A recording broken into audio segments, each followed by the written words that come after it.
Good evening, I'm Shawn Yao. I'm Pauline Verzosa. And I'm Regina Lay, sitting in for Ces Oreña-Drilon. The big stories tonight, another day in court for the first batch to be charged over the flood control scandal. 8 current and former public works officials enter a not guilty plea for graft charges over an anomalous project in Oriental Mindoro. And the death toll in the still burning fire at a Hong Kong apartment complex rises to 55. We'll speak to our Consul General in Hong Kong to check if there are Filipinos affected by the blaze. And the country's largest business groups come together again to demand mandatory lifestyle checks for all government officials, saying transparency alone is not sufficient.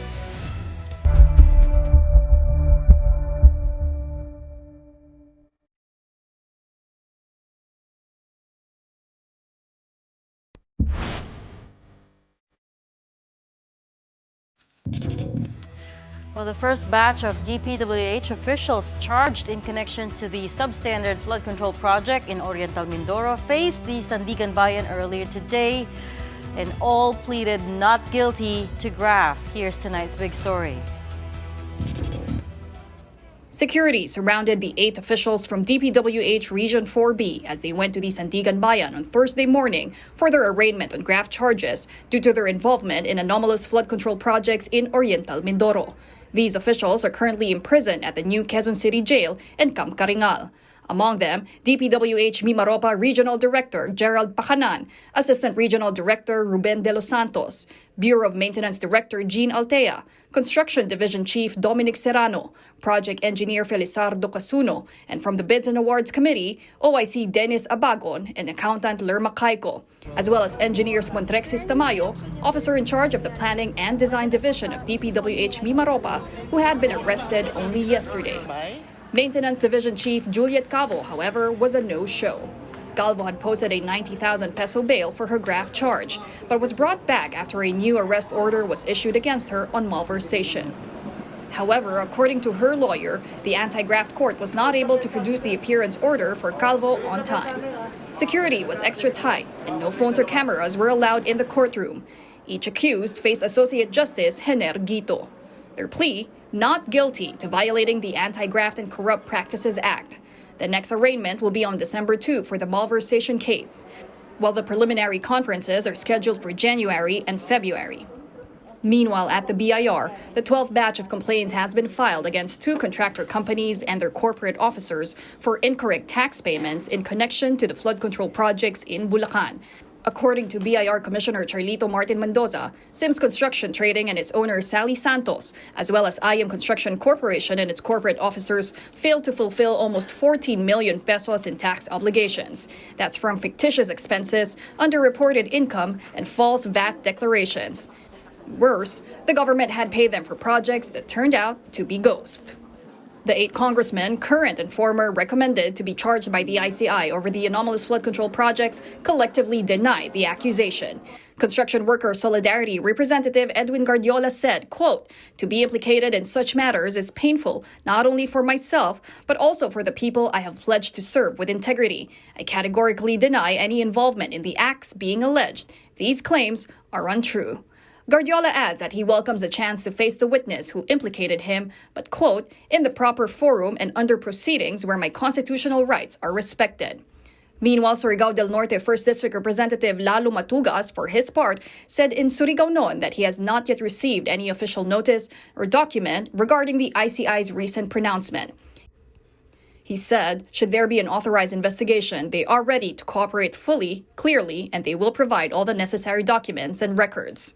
Cagayan 3rd District Representative Jojo Lara said he welcomed the chance to clear his name, saying, quote, "Magsisilbi po itong pagkakataon para sa atin na harapin ang lahat ng mga paratang at patunayan sa proper forum na wala po tayong nailalabag na batas." He also insisted that, quote, "Bago pa man tayo sumabak sa serbisyo publiko, ay wala na tayong anumang kaugnayan sa JLL Pulsar Construction at higit sa lahat, kahit kailan ay hindi po sumali ang JLL Pulsar Construction sa mga kontrata ng mga proyekto sa Teresita Distrito ng Cagayan mula po nung tayo ay naluklok bilang kinatawan ng Teresita Distrito."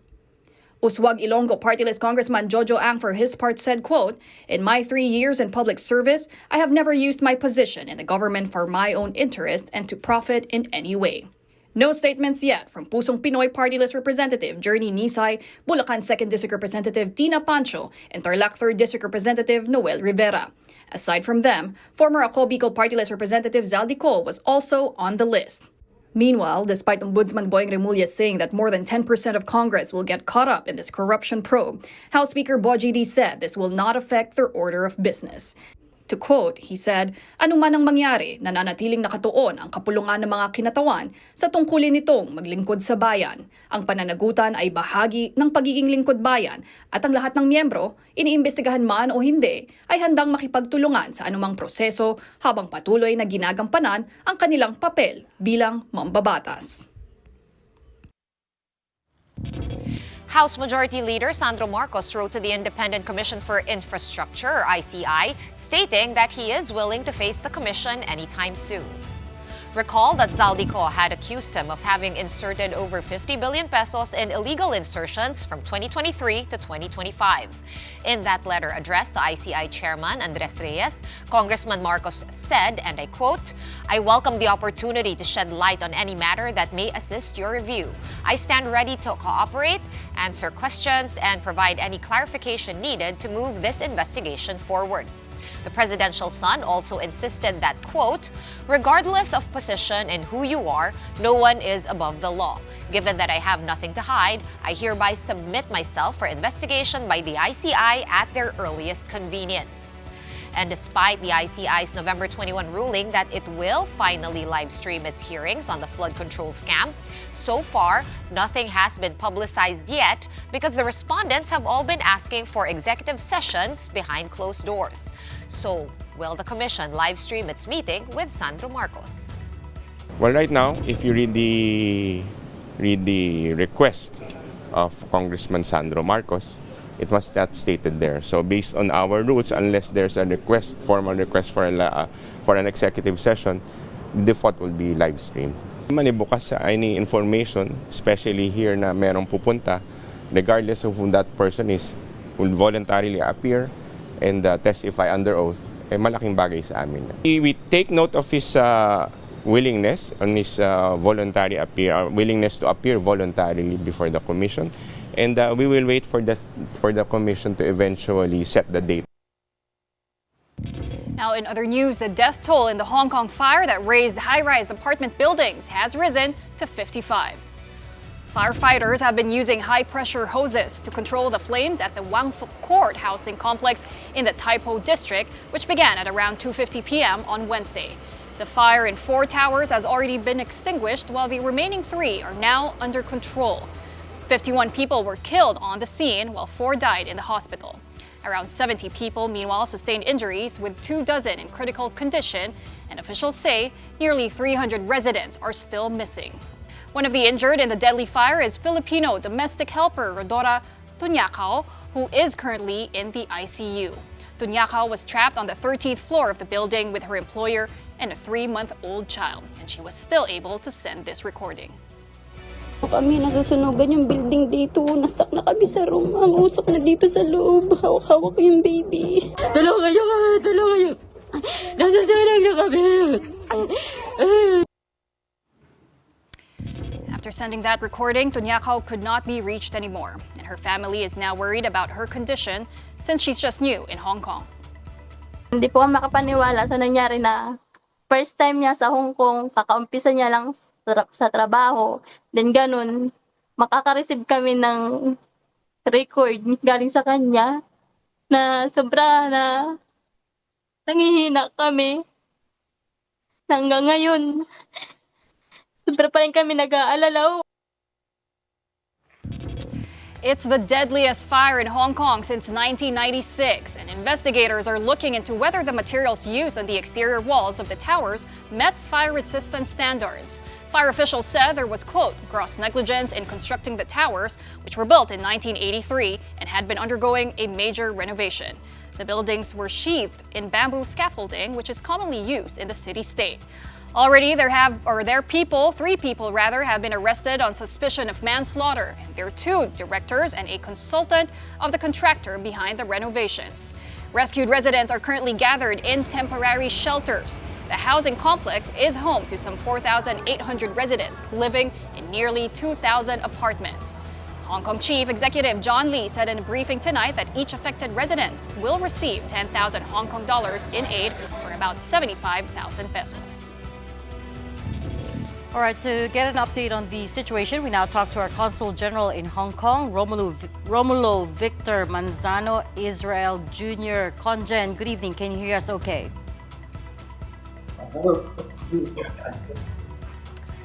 Your audio is coming across a little bit garbled, Congen. Can we try that again? Can you hear us okay? Yes. How about me? Can you hear me clearly? Perfect. Now it's perfect. So first off, may I just say that we're so sorry that all of you guys there are having to deal with this tragedy. It's horrific and it's shocking. So first, could you give us an update on the ground? Okay, this morning, myself and a team of our officers from the Assistance to National Section, the Migrant Workers Office, and the OWA, Overseas Workers Welfare Administration, we did rounds of the shelters, temporary shelters, put up by the Hong Kong government, and we were able to meet with around 22, and now we have 23 Filipinos who were working in the area, in the Wang Fuk Court residential complex. So they were affected, yes, but they're now out of harm's way and are still in need of assistance because they lost a lot of their belongings, or all of their belongings in the fire.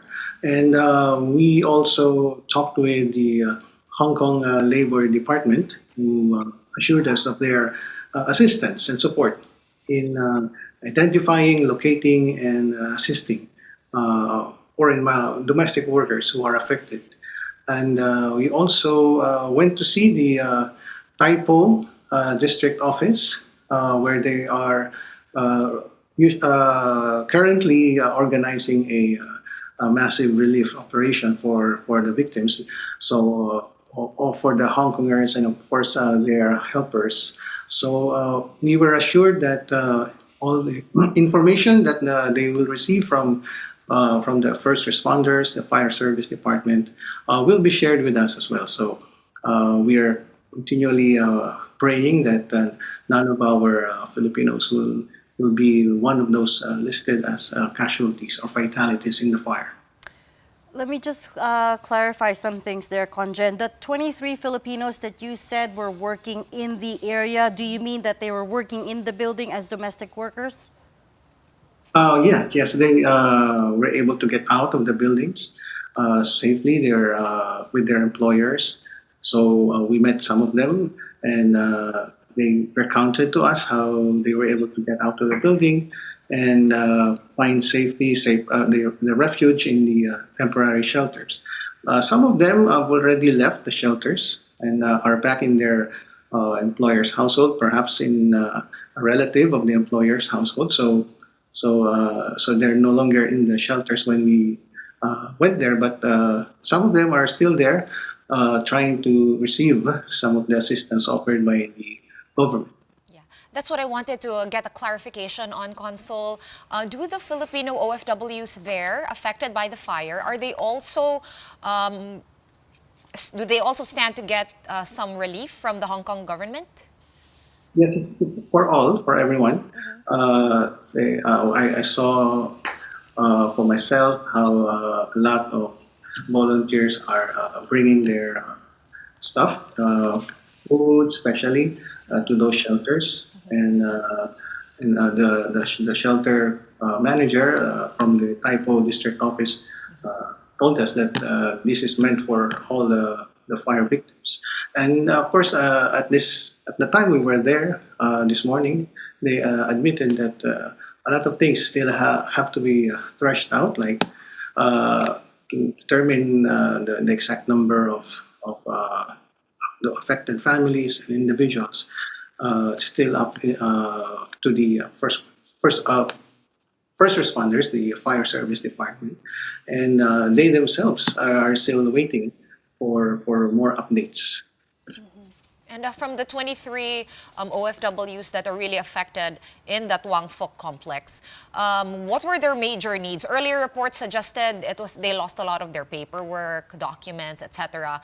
Obviously belongings, but as early as now, are there talks? Is the Philippine government, maybe the OWA, through the OWA, planning to give some sort of aid also to them? That's for sure, yes. Our team here at the Consulate General, of course, we have the OWA and the MWO with us, have assured our workers of Philippine government assistance. So those who were affected by the fire will receive monetary assistance, and those who are in need of medical help as well, so will have additional assistance. So even the families of the affected OFWs are already being reached out by our offices there, the MW and the OWA, so they can, of course, contact also their families here in Hong Kong and receive the necessary support.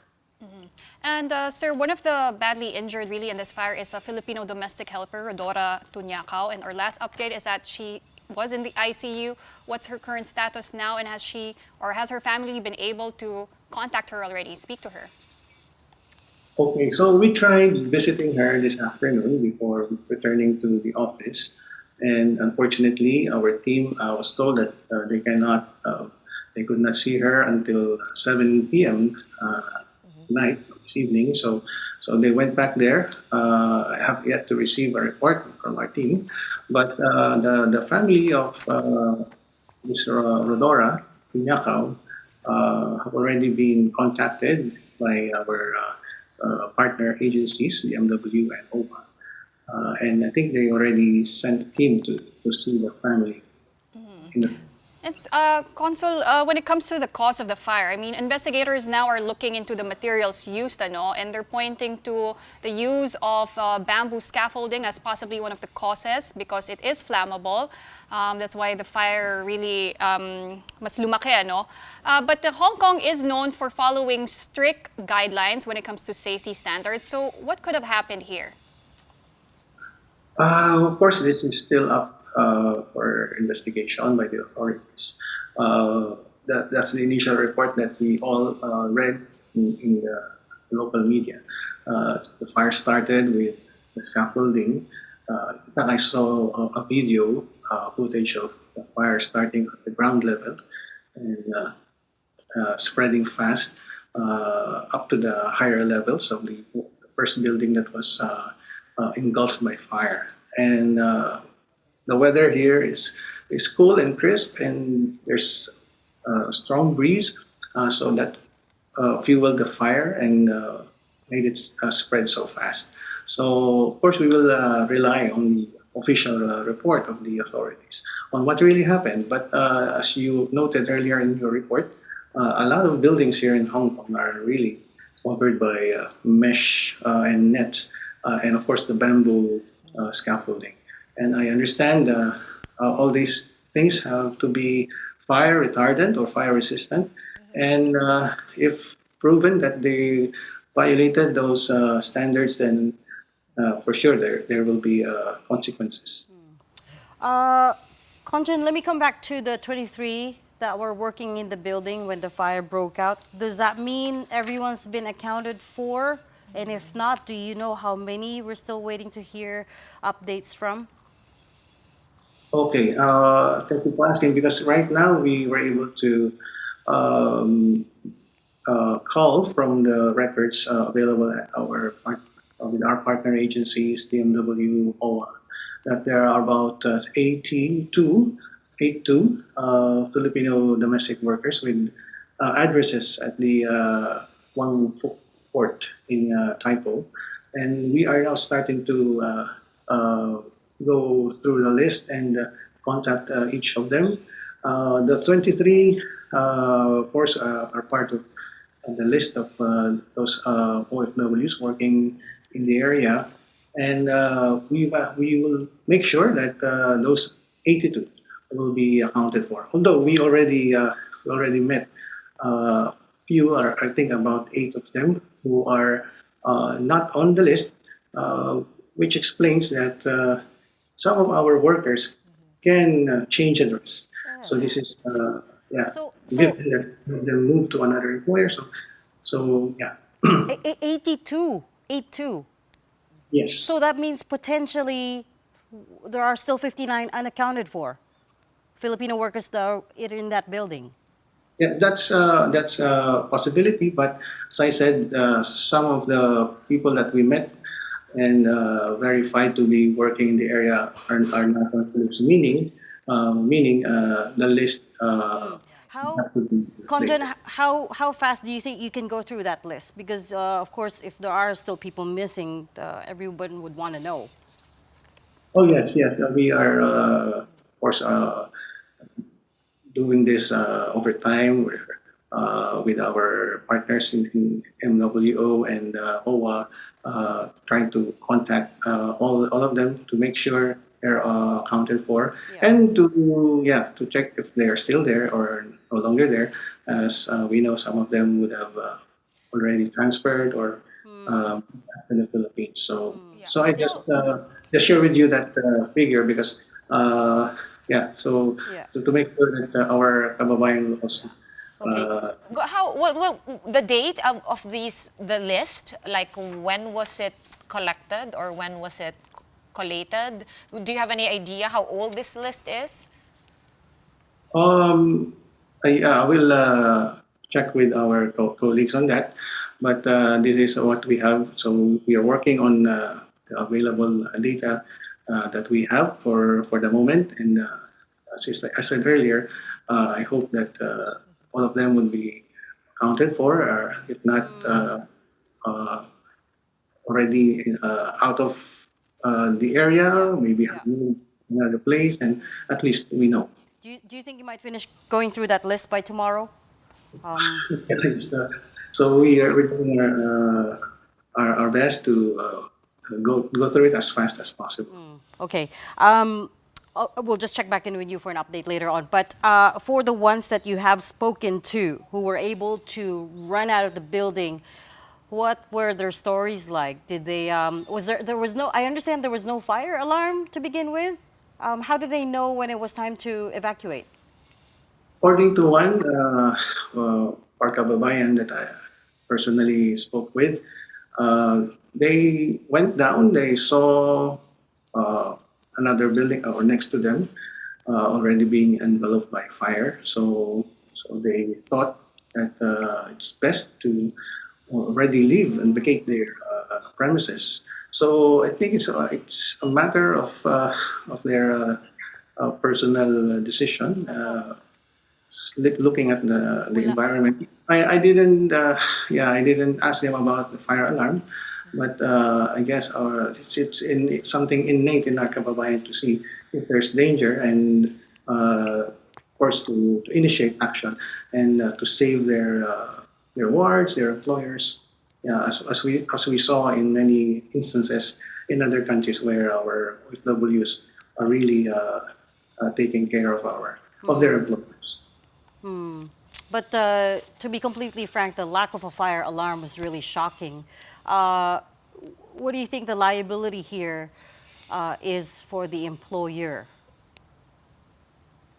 Liability for Is there employers? any liability given that, of course, these domestic workers were employed in their ward? Is there any liability here? Well, I can say that employers are responsible for medical treatment if the OFW suffers any injury in the fire. Of course, if if they need any medical attention. Of course, the Hong Kong government is also offering assistance to the victims. Of course, anything that may venture into legal or criminal responsibility, of course, we have to respect the process here in Hong Kong. So we cannot speculate as to the extent of any liability on the part of the employer. Fair enough. Okay, we'll leave that there. We'll let you go. We know you have another engagement, but thank you so much for talking to us tonight, and we'll check back in with you for that for the update on the rest of the names on your list that you're verifying. Consul General Romulo Victor Manzano Israel Jr. We're just going to take a quick break, but coming up, the Agriculture Secretary says Zaldico is lying through his teeth when he tagged the First Lady in the rice and onion crisis that happened 3 years ago. The details of that when the big story returns. Stay tuned.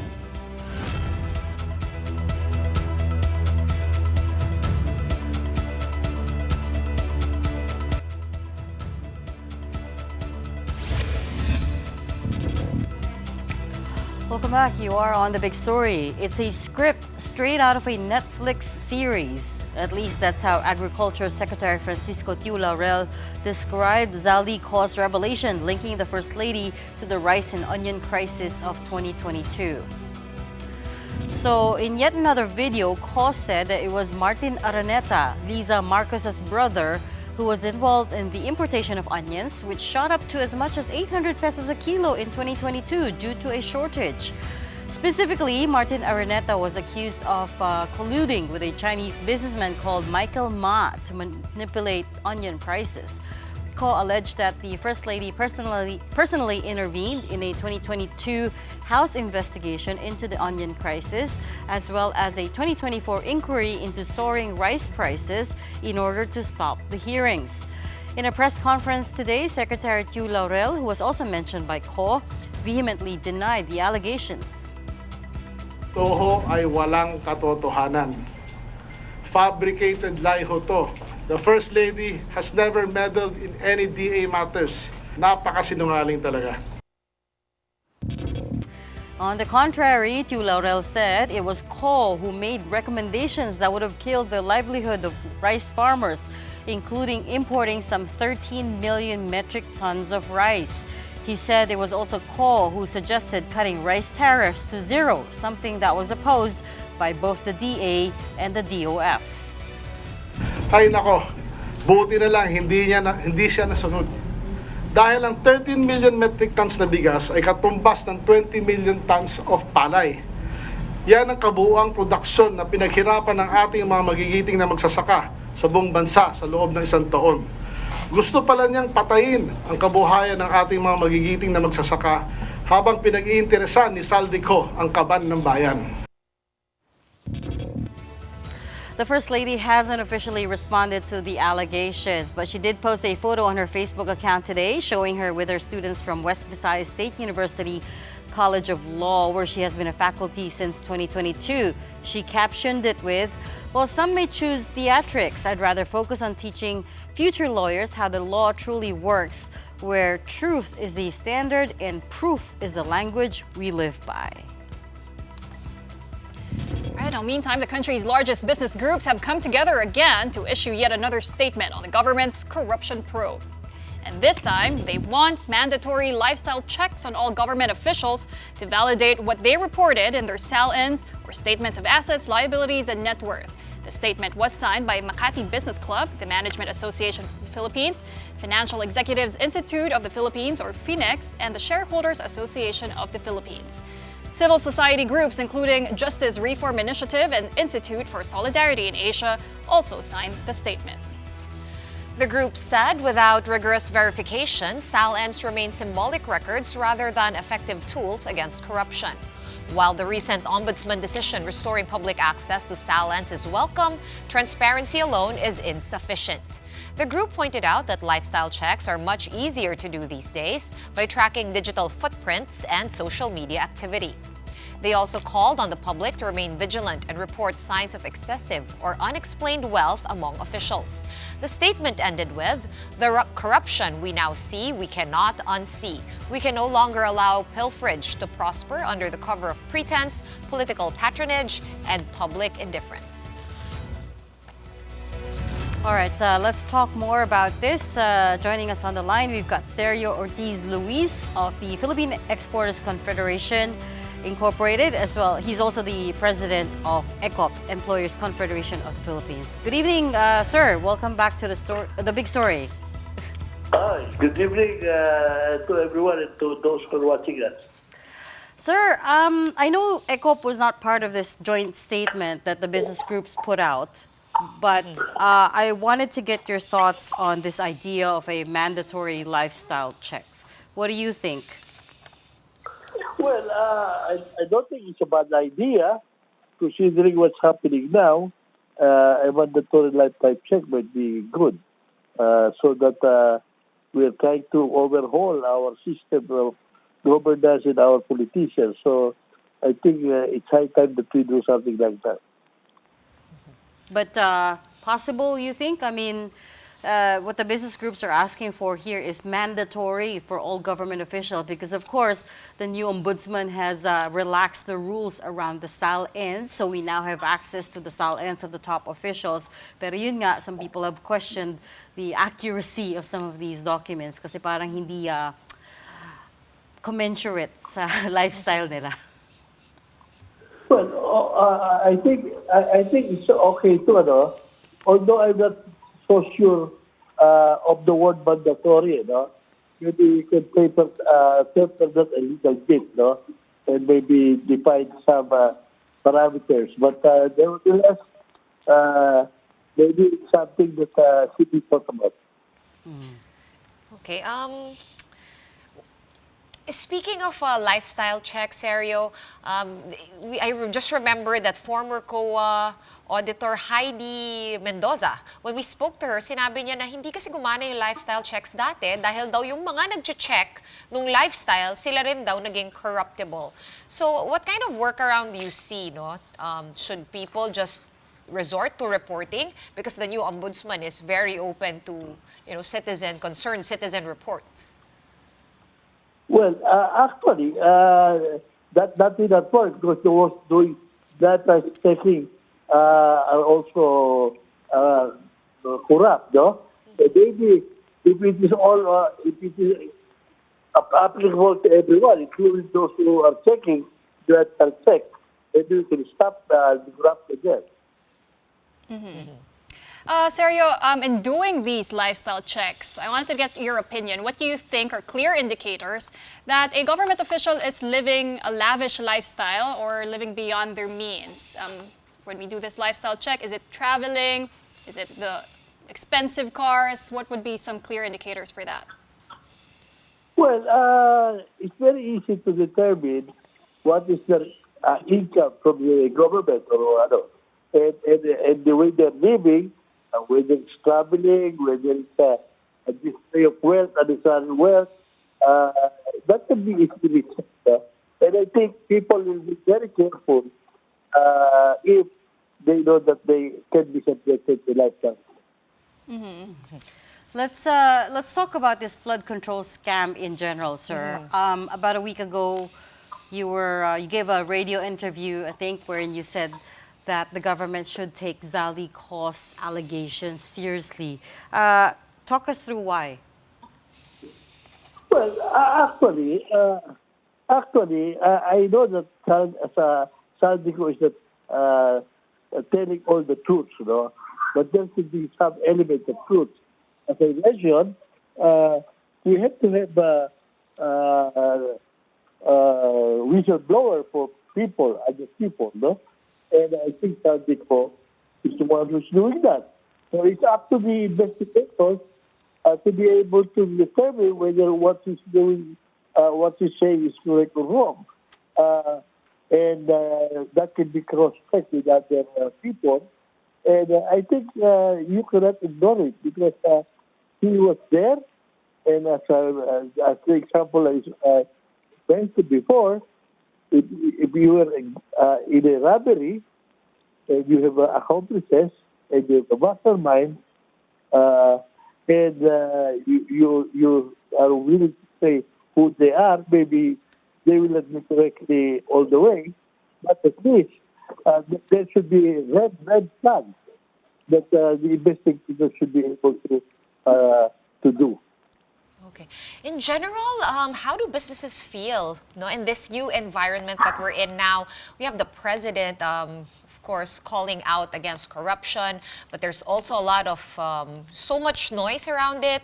Low GDP growth, or GDP dropped in the third quarter, and then now they're announcing as a boon to businesses like a hold on LOAs and LOAs from the BIR and mission orders. How do businesses feel right now?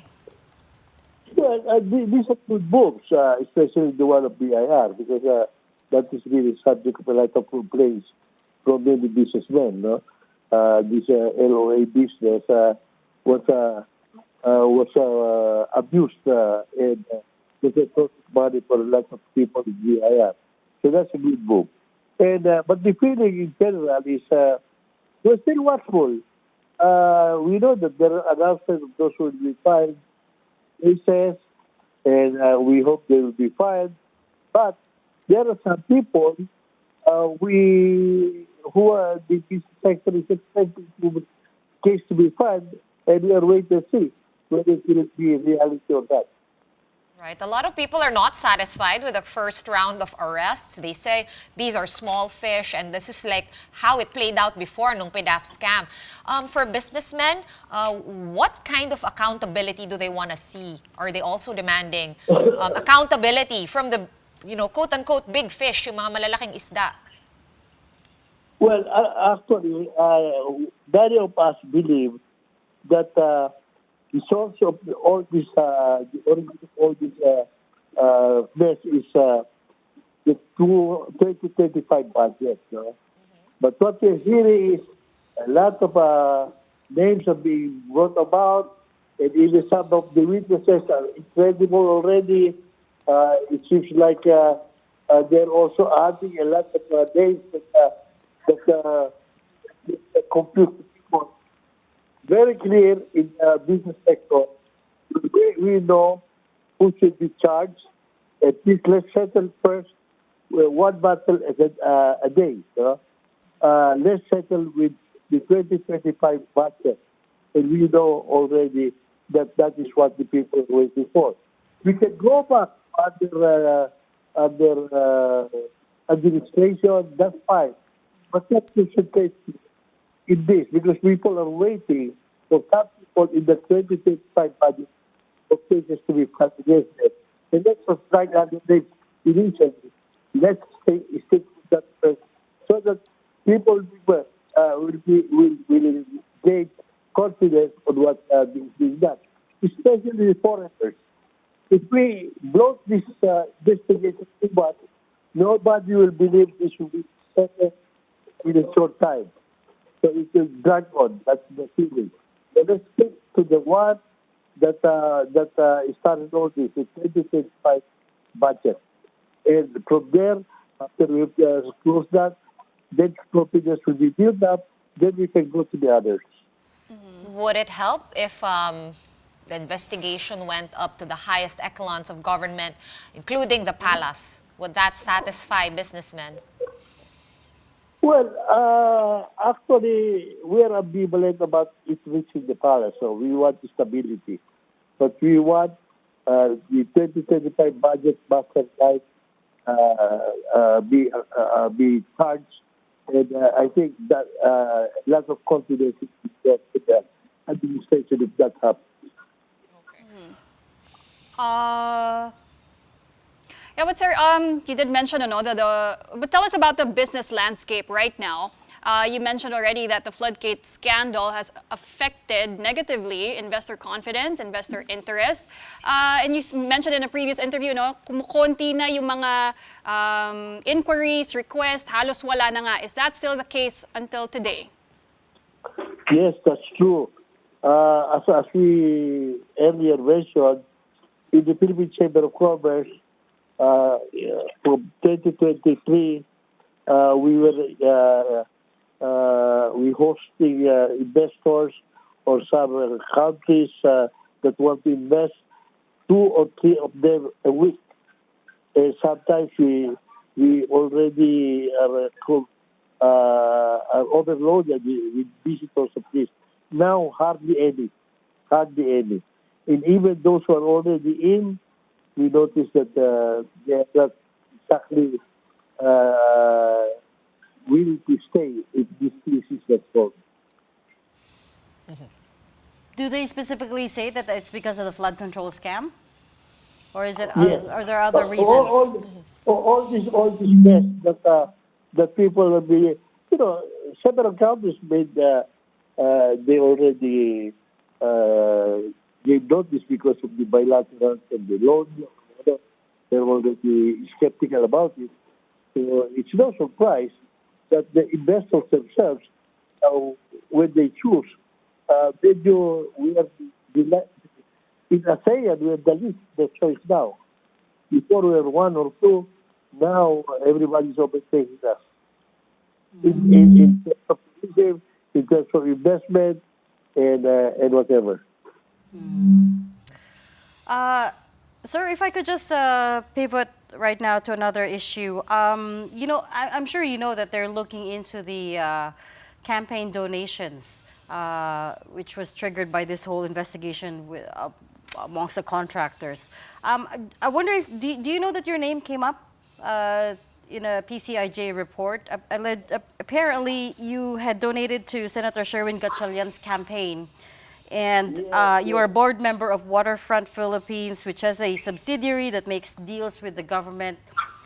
And of course, we all know that the Omnibus Election Code prohibits contractors from donating to politicians' campaigns.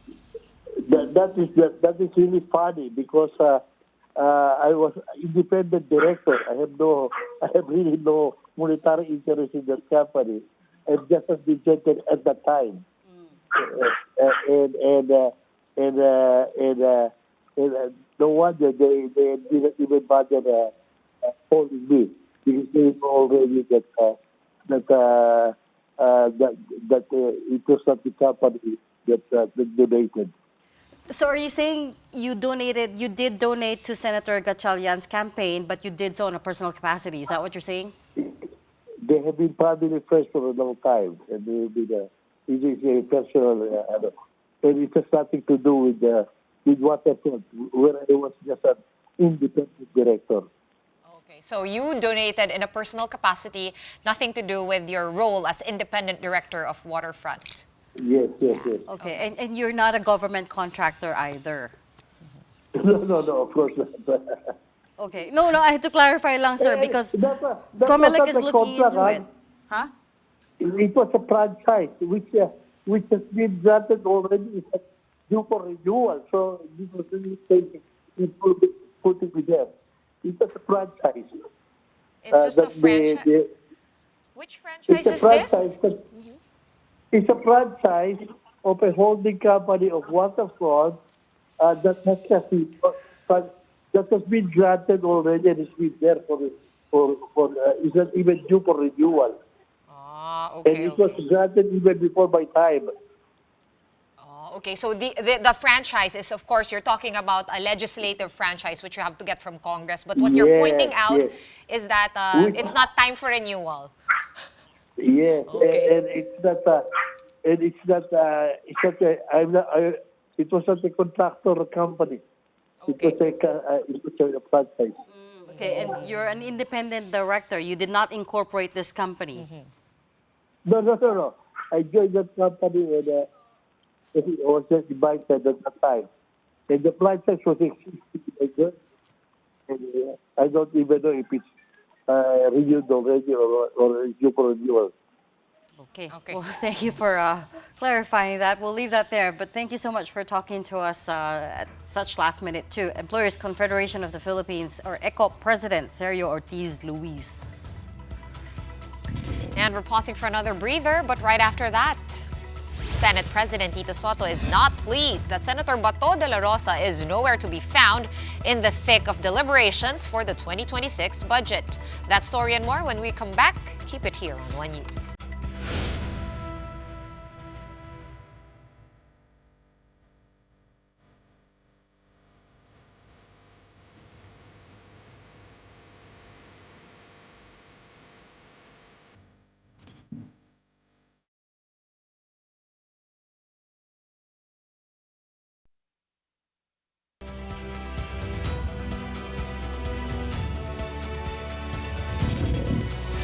Welcome back. You're watching The Big Story on One News. The 2026 budget of the Office of the Vice President breezed through the Senate plenary deliberations in just a matter of minutes, less than 2 minutes in fact, with no questions asked.